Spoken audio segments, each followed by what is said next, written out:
Welcome back जी। Last videos के अंदर मैंने आपको लास्ट जो वीडियो थी उसके अंदर मैंने आपको बताया था, अगर आपकी ओरिजिनल रेशो 1 है, 1 से ज़्यादा है, 1 से कम है और आपका न्यूमरेटर और डिनोमिनेटर सेम अमाउंट से इंक्रीज और डिक्रीज हो रहा है तो क्या होगा। Coming back to illustration 16, current ratio आपकी 2:1 है, repayment of a current liability करनी है। अब इसको क्वेश्चन में अगर सब्जेक्टिव टाइप क्वेश्चन आता है तो प्रेजेंट कैसे करना है, तो आपके फर्स्ट पार्ट का आंसर होगा, since both numerator and denominator are increasing by the same amount, therefore the ratio will decrease. That's it.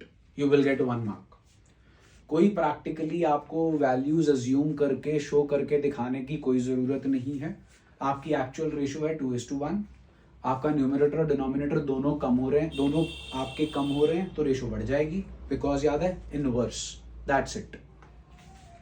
Purchase of goods for cash, आपको ऐसे क्वेश्चंस में सिर्फ ट्रांजैक्शन का इंपैक्ट बताना है कि न्यूमरेटर और डिनोमिनेटर पे ट्रांजैक्शन का क्या इंपैक्ट है। अगर आपने वो बता दिया कि क्या इंपैक्ट है, उसके बाद आपको सिर्फ ये बताना है कि इससे बढ़ेगी, कम होगी कि कुछ नहीं होगा। Like in your second part, purchase of goods for cash, जब आप गुड्स कैश पे खरीदोगे there will be no change in the numerator because one current asset will increase and the other will decrease, therefore there will be no change in the ratio.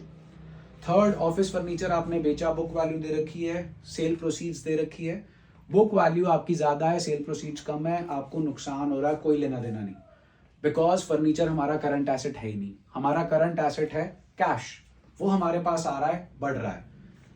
Current liability denominator पे कोई फर्क नहीं है, current asset बढ़ गया, denominator as it is, numerator बढ़ गया, therefore the ratio will improve. Goods credit पे खरीदे हैं, स्टॉक करंट एसेट्स बढ़ गए, क्रेडिटर करंट लाइबिलिटी भी बढ़ गई, numerator denominator both are increasing, therefore ratio will decrease since actual ratio is more than 1।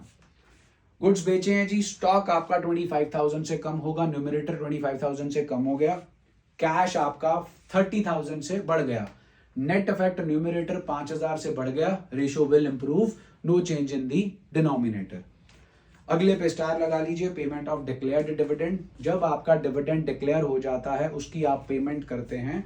जब डिविडेंड डिक्लेयर हो जाता है तो आपके प्रॉफिट्स कम हो जाते हैं और आपकी करंट लाइबिलिटी बढ़ जाती है और उसको आप पे कर रहे हैं। तो जब आप करंट लाइबिलिटी पे ऑफ कर रहे हैं, current asset current liability both will decrease, therefore the ratio will improve. और सॉल्यूशन में चेक कर लीजिए, declared dividend is a current liability, it being payable with in 30 days of being declared. Next illustration 17, current ratio is 2:1, again it is more than 1, so inverse relation will follow. Redemption of debenture, very important point, ध्यान दीजिएगा। Whenever the debenture gets redeemed, whatever the way is, that is either you are paying the money to the debenture holders, whether the money is being paid in installments or in lump sum, whether debentures are part of long-term borrowings, short-term borrowings, whether you are converting your debentures into shares, according to the author's point of view, whenever the debenture gets redeemed in ratio analysis chapter, your current liability will always reduce, will always decrease. अब इस particular part में redemption of debentures हो रही है, कुछ नहीं लिखा कैसे, तो ऑब्वियसली पेमेंट हो रही है, current asset current liability both will decrease, therefore the ratio will increase. Purchase of loose tools against cash, very important point, cash हमारा कम हो गया, करंट एसेट कम हो गया, करंट रेशियो के पर्सपेक्टिव से। लूज टूल्स हम करंट एसेट्स में कंसिडर ही नहीं करते जब हम करंट रेशियो कैलकुलेट करते हैं। वेरी इंपॉर्टेंट पॉइंट, बोर्ड के पेपर में आ सकता है। हमारे सिर्फ करंट एसेट्स कम होंगे, करंट लाइबिलिटी पे कोई चेंज नहीं, ratio will decrease. Sale of fixed asset against cheque, fixed asset से कोई लेना देना नहीं है बिकॉज ये फिक्स्ड एसेट है, चेक आ गया, बैंक बैलेंस बढ़ गया, करंट एसेट बढ़ गया, न्यूमरेटर बढ़ गया, denominator as it is, ratio will improve. Receipt of cheque from a debtor, cheque भी एसेट है जी और डेटर भी एसेट है, एक एसेट बढ़ गया करंट, एक करंट एसेट कम हो गया, no impact on current asset, no impact on current liability, ratio will be same. Long term loans repayable within 12 months, आपके जो लॉन्ग टर्म लोन्स हैं, ध्यान दीजिए, स्टार लगाइए, लॉन्ग टर्म लोन है लेकिन जो रीपेबल है विद इन 12 months है। पहली बात, ये हमारे लिए लॉन्ग टर्म लोन था तो ये पड़ा होगा नॉन करंट लायबिलिटी में, लेकिन अब ये लोन जो है अगले 12 महीनों के अंदर अंदर पेबल है, तो अब ये लॉन्ग टर्म लोन जो है वो नॉन करंट लाइबिलिटी नहीं रहा, क्या बन गया, करंट लाइबिलिटी, क्योंकि ये बन गया current maturities of long term debt on this date. तो इस ट्रांजैक्शन के होने से करंट एसेट्स पे कोई फर्क नहीं पड़ा, लेकिन हमारी current liability that is denominator बढ़ गया, numerator as it is, ratio will decrease.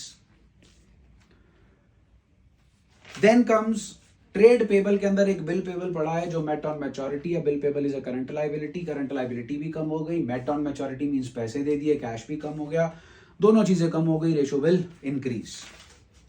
उसके बाद जी illustration 18, again the current ratio is 2:1, that is more than 1, inverse relation follow होगा। आपके डिबेंचर्स रिडीम हो रहे हैं प्रीमियम पे, डिबेंचर आपको करंट लाइबिलिटी लेना है, हमारी करंट लाइबिलिटी कम हो गई, हमारा कैश कम हो गया, दोनों चीजें कम हो गई, रेशियो बढ़ जाएगी। डेटर से पैसे मिल गए, कैश बढ़ गया, डेटर कम हो गया, current assets no affect, denominator as it is, numerator no change, there will be no change in the ratio. Shares issue किए हैं वेंडर को जिससे मशीन खरीदी थी, मशीनरी फिक्स्ड एसेट है, no change in current asset. Share issue करना share holder fund की का पार्ट है, करंट लाइबिलिटी का पार्ट नहीं है, no change in current liability, no change in current asset, no change in the ratio. Bills of exchange creditor ने draw किए, हमने एक्सेप्ट किए हैं, जनरल एंट्री बनती है creditor account debit to bill payable.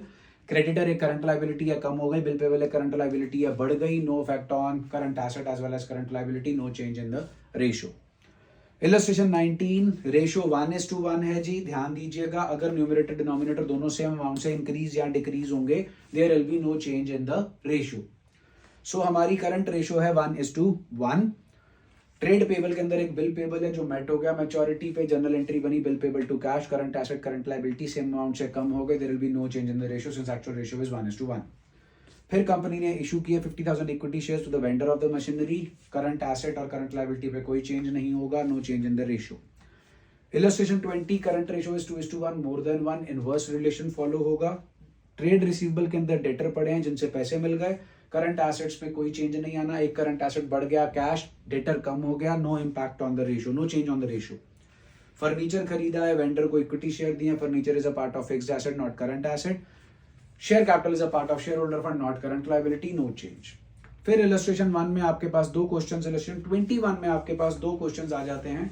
Same question आपको करना है from the point of view when your original ratio is 1:1 and when your original ratio is less than 1. When it is 1:1, increase and decrease in numerator with same amount is not going to have any impact on the ratio when the ratio is 1:1. And when the ratio is less than 1:1, if both numerator and denominator are increasing, ratio will increase because then the impact is the relation is direct. If both will decrease, then the ratio will also decrease. Cash paid to creditor, current asset, current liability, both will decrease. Case 1 no change, case 2 ratio will decrease. Bill payable discharged, case 1 no change, case 2 दोनों कम हो रहे हैं, ratio will decrease. Bill receivable endorsed to a creditor, journal entry note कर लें, creditor to bill receivable. Current asset and current liability both will decrease. First scenario no change, second scenario ratio will decrease. Goods purchased on credit, both current assets and current liabilities will increase. First scenario no change, second scenario ratio will increase. Purchased goods for cash, current assets, no impact, no change in both the scenarios because there is no change on current asset as well as current liability. F part, bill receivable endorsed to a creditor, dishonor, journal entry when the bill was endorsed was creditor to bill receivable. Now the journal entry will be debtor to creditor. Debtor current asset बढ़ गया, creditor current liability बढ़ गया, दोनों बढ़ गए. First scenario no change, second scenario the ratio will improve. Payment of dividend payable, dividend payable is a current liability, पे कर दिया, करंट लाइबिलिटी करंट एसेट दोनों कम हो गए, first scenario no change, second scenario ratio will decrease.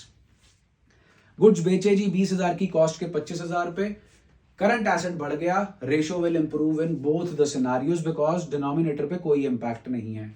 Book value 25,000 का furniture 22,000 पे बेचा, पैसे आ गए 22,000, करंट एसेट बढ़ गया, करंट लाइबिलिटी नो चेंज, दोनों ही सिचुएशंस में आपकी रेशियो जो है वो इंप्रूव हो जाएगी। So this marks the end of illustration 21 and with it the first ratio that is current ratio is done and dusted, and in the next video we will be doing quick ratio.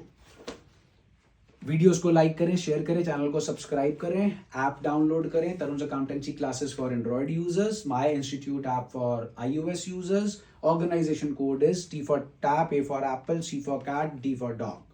Stay healthy and safe.